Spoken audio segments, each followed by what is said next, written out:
Toujours dans les coulisses de cette 6e édition du prix africain du leadership de santé qui se déroule en ce moment dans la salle qui est juste à l'opposé. Nous avons le grand honneur de recevoir sur ce plateau le docteur Konaban Tina Solange qui est la présidente de MedCampbell, qui est de l'association des médecins camerounais de Belgique.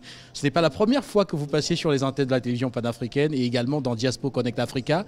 On a fait une émission avec le ministre de la Santé publique, d'ailleurs qui représente le Premier ministre en ce moment dans la salle, et c'était d'ailleurs exceptionnel. On était dans les problématiques liées à ce que peut faire la diaspora pour améliorer le plateau technique, également les soins de santé. Merci à vous d'être là. C'est moi qui vous remercie.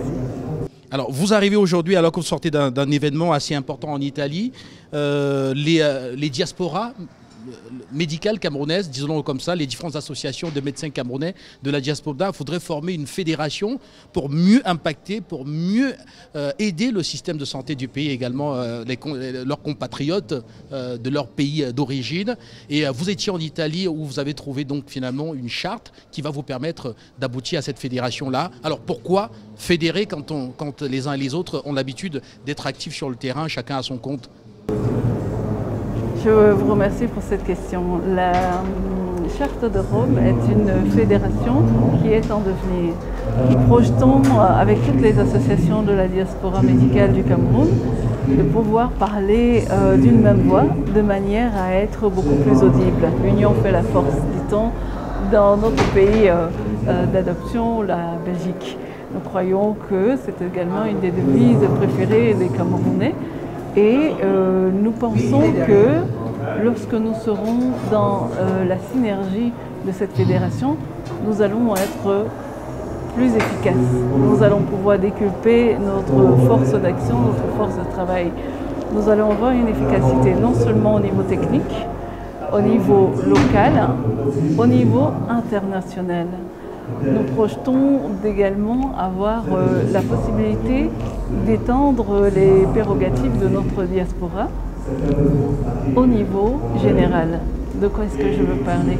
Je veux parler du fait que actuellement nous effectuons des missions, mais c'est des missions isolées. À l'heure où je vous parle, il y a une mission en cours avec des urgentistes qui s'est déroulée dans l'ouest du Cameroun, dans la région de Bafoussam. Cette mission a pu mettre en place, par exemple, des mises en situation de réanimation d'accidents de route.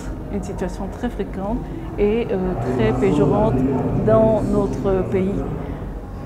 Cette réunion aurait pu être beaucoup plus importante, avoir un impact beaucoup plus grand, de manière à ce qu'un maximum de personnes, et en particulier d'urgentistes, puissent profiter de tout ce qui a été enseigné lors de cette réunion. Mais du fait que la diaspora soit pour le moment séparée dans chaque pays, mais nos autres collègues n'ont pas pu nous prêter main forte et nous n'avons pas pu avoir l'impact nécessaire au niveau de nos collègues du Cameroun. D'autres exemples sont possibles actuellement. Toujours, nous avons à Ebolova une prise en charge médicale, gynécologique, avec notamment des interventions au niveau utérin, au niveau des fibromes et d'autres pathologies gynécologiques. Pareillement, si nous avions eu l'occasion d'avoir une fédération de la diaspora, nous aurons pu avoir un impact beaucoup plus important, non seulement dans la ville d'Ebolova, mais dans toute la sous-région, en faisant carrément venir la patientèle de beaucoup plus loin que la sous-région et que la région d'Ebolova. Alors docteur, si je vous ai bien écouté tout à l'heure, l'objet d'une fédération, des associations des médecins de la diaspora au Cameroun, c'est de mutualiser les moyens, faire en sorte que les différents acteurs puissent s'auto-épauler pour être plus efficaces sur le terrain. Vous venez de me rappeler d'ailleurs ce que vous faites en ce moment dans la région de l'Ouest Cameroun et les apports que vous aurez pu recevoir, notamment de d'autres organisations médicales de la diaspora camerounaise. Alors, je voudrais maintenant de façon plus spécifique rentrer dans MedCampbell en parlant de cette association dont vous êtes la présidente et qui sera certainement dans cette fédération à venir. Alors MedCampbell, pour cette année qui s'achève, on est au mois de novembre, au courant de l'année, c'est quel bilan exactement? C'est une excellente question. Notre bilan à MedCampbell est un bilan très positif. Nous avons agi à plusieurs niveaux. Nous avons agi au niveau stratégique en ayant des réunions de concertation avec notre Premier ministère, la magistrature, et également avec notre ministre de la Santé. Nous avons notamment eu des réunions informelles et également des rencontres Zoom qui ont été organisées par la diaspora médicale américaine, auxquelles on a été conviés à assister, on a assisté avec beaucoup de plaisir. Ça c'est pour l'aspect purement administratif. Concernant l'aspect pratique, l'aspect local, nous avons intervenu à divers niveaux. Nous avons eu les urgentistes, les gynécologues, les pédiatres. Nous avons également eu une équipe d'ophtalmologues qui appartiennent et sont membres de Matt Campbell, qui ont pu intervenir en Belgique cette année. L'équipe de gynécologie a intervenu par exemple 2 fois sur la période de 2023 au Cameroun. Nous avons également un aspect qui est l'aspect plus pratique. Dans le terme pratique, qu'est-ce que je souhaite dire? Je souhaite signaler que, au point de vue de la structuration même de Matt Campbell, la SBL, nous avons pu implémenter non seulement notre symposium comme chaque année. On a eu une pause pendant les 2-3 dernières années de Covid. Ça n'a pas été possible parce que tout était fermé, comme vous le savez, spécialement en Europe, et que nous n'avons pas eu les autorisations. Mais cette année, nous avons pu faire notre symposium et ça a été un succès. Nous avons eu des intervenants du Cameroun qui ont pu intervenir soit de manière directe parce qu'ils étaient présents sur place, soit à distance grâce à la technologie et à la technologie Zoom dont nous disposons.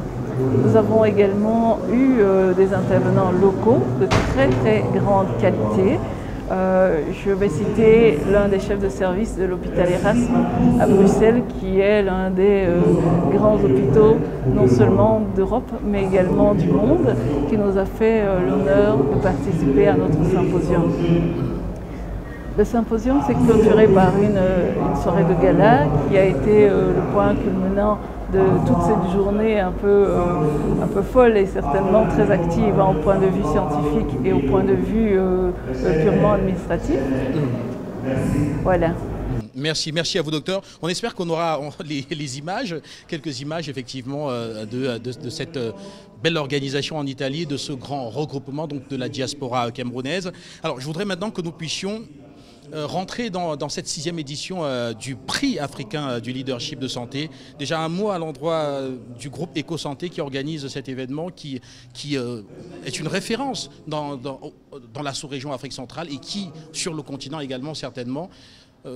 Avez-vous quelque chose à dire ? Certainement, je tiens à les remercier et à les féliciter pour toute l'organisation qui est une très belle organisation, pour l'initiative. Et parce que je pense qu'ils vont pouvoir élever véritablement la santé, non seulement au Cameroun, mais au niveau de la sous-région. La santé au Cameroun est déjà une référence. Pour la sous-région, nous avons énormément de voisins, que ce soit sur place ou dans la diaspora, qui nous disent venir au Cameroun pour se faire soigner. Je pense que l'objectif à atteindre, eh bien, est quasiment déjà atteint dans le sens où nous observons qu'avec la présence de ce prix, eh bien, nos voisins sont encore plus enclins à venir se faire soigner au Cameroun. Évidemment, les premiers bénéficiaires, c'est nos concitoyens, la population camerounaise. Merci beaucoup à vous, docteur, d'avoir marqué ce plateau de la télévision panafricaine et de Diaspo Connect Africa. C'est moi qui vous remercie. Merci aux téléspectateurs. On va rester ici au Hilton Hotel de Yaoundé au Cameroun. Rappelez que nous recevions le docteur Konaban Tina Solange, qui est la présidente de Matt Campbell, qui est de l'association des médecins camerounais de Belgique. Nous restons ici, bien sûr, avec encore plus d'invités. D'ailleurs, je vois le professeur Gachou qui va bientôt nous retrouver sur ce plateau, qui est nominé ce soir dans plusieurs catégories également. Voilà, nous allons tout à l'heure échanger avec lui pour comprendre la perception qu'il a globalement de cet événement. On se retrouve dans un instant.